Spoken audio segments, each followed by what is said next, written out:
ഈശോ മിശിഹായിക്ക് സ്തുതിയായിരിക്കട്ടെ. ക്രിസ്മസ് എന്നത് ദൈവത്തിന്റെ നിരുപാധികമായ സ്നേഹത്തിന്റെ പ്രകടനമാണ്. ദൈവം ലോകത്തെ അത്രയധികം സ്നേഹിച്ചത് കൊണ്ടാണ് തന്റെ ഏകജാതനായ മകനെ നമുക്ക് നൽകിയത്. ഈ സ്നേഹമാണ് ക്രിസ്മസിന്റെ അടിസ്ഥാനം. ആ സ്നേഹം സ്വീകരിക്കാനും അതേ അളവിൽ നമ്മുടെ സഹോദരങ്ങളിലേക്കും കൂട്ടുകാരിലേക്കും പങ്കുവെക്കുകയും വേണം. സ്നേഹം പങ്കുവെക്കുന്നതിലൂടെയാണ് നമ്മൾ ക്രിസ്മസിന്റെ സന്തോഷം പൂർണ്ണമാക്കുന്നത്. വചനം: നാം അന്യോന്യം സ്നേഹിക്കണം. 1 യോഹന്നാൻ 4:7.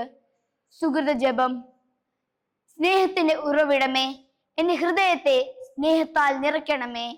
സൽപ്രവർത്തി: വീട്ടിലുള്ളവരെ കെട്ടിപ്പിടിച്ച് ഐ ലവ് യു എന്ന് ആത്മാർത്ഥമായി പറയുക. നന്ദി.